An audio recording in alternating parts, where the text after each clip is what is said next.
যেটা আমি প্রকৃতপক্ষে শুদ্ধ সত্য প্রভুর কথারই পুনরাবৃত্তি করছি, যে আমাদের ঐক্যবদ্ধ হওয়ার মধ্যে রয়েছে আমাদের প্রকৃত বৈশিষ্ট্য বা প্রকৃত শক্তি। এইটা কলিযুগ। কলিযুগ কি করে?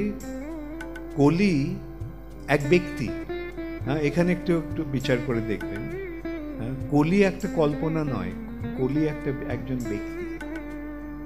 আর এই যুগের আধিপত্যটা হচ্ছে সেই কলির। এই যুগটা কলির যুগ। কলির এই যুগের ওপর সম্পূর্ণ অধিকার।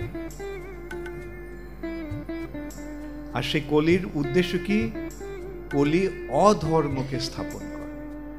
কৃষ্ণ ধর্ম স্থাপন করে আর কলি অধর্মকে স্থাপন করে। এই যুগের সিংহাসনে কলি অধর্মকে সেই রাজ সিংহাসনে বসে। তাই জন্য কলির আরেকটা নাম হচ্ছে অধর্ম বন্ধু। কলি হচ্ছে অধর্মের বন্ধু।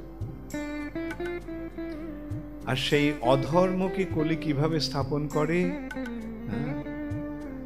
কলহের মাধ্যমে বিভেদ সৃষ্টি করে কলি তার যে পথ, সেই পথটা সুগম করে অধর্মকে প্রতিষ্ঠা করে। তাই কলির এই যে প্রভাব, কলির এই প্রভাবটাকে প্রতিহত করার জন্য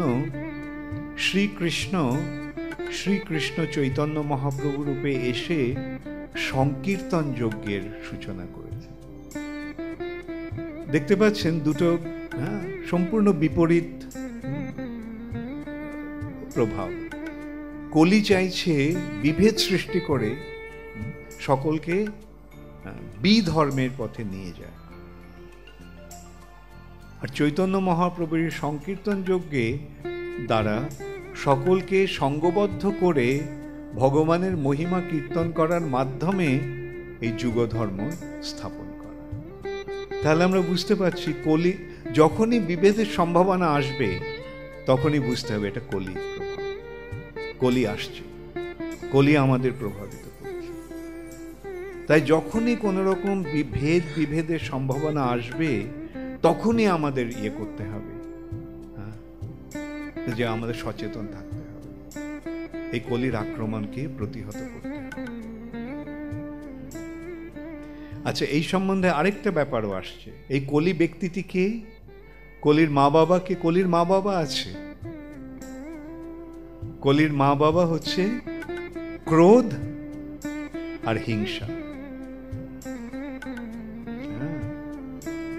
ক্রোধের ফলে হিংসার প্রভাব এবং তার ফলে কলহ।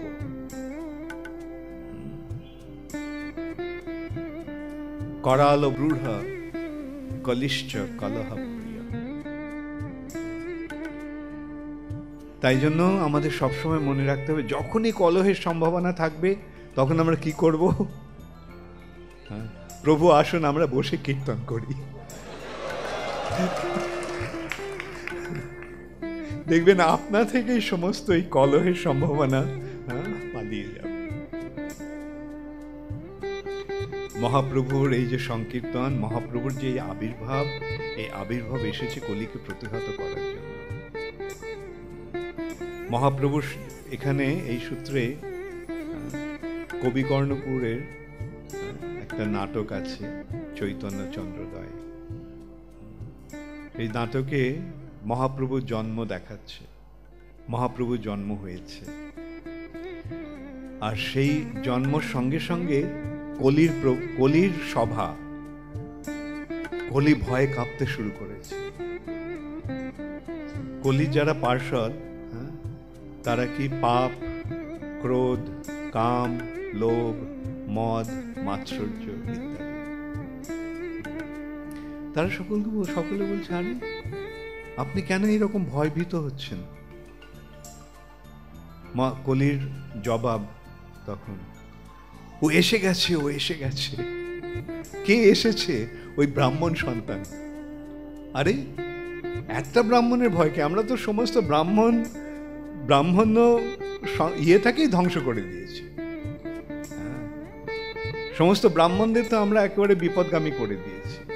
হ্যাঁ, ব্রাহ্মণেরা সব এখন পাপকর্মে লিপ্ত, ধর্মের নাম করে, বেদের নাম করে তারা পাপকর্মে করছে। কিরকম? তারা বেদের নাম করে সমস্ত অন্যায় আচরণগুলি ইয়ে করছে। যেমন বেদের নাম করে, যজ্ঞের নাম করে পশু বলি দিচ্ছে। নিন্দসী যজ্ঞবিদের রহহ শ্রুতিজাত। শ্রুতিজাত বেদ থেকে যে জন্ম হয়েছে যার, সেই যে যজ্ঞবিধি, সেই যজ্ঞবিধির নাম করে অনর্থক পশু হত্যা করছে। এই যজ্ঞবিধির নাম করে ব্রাহ্মণেরা কৌলিন্য প্রথা সৃষ্টি করছে, ব্রাহ্মণের শ্রেষ্ঠ।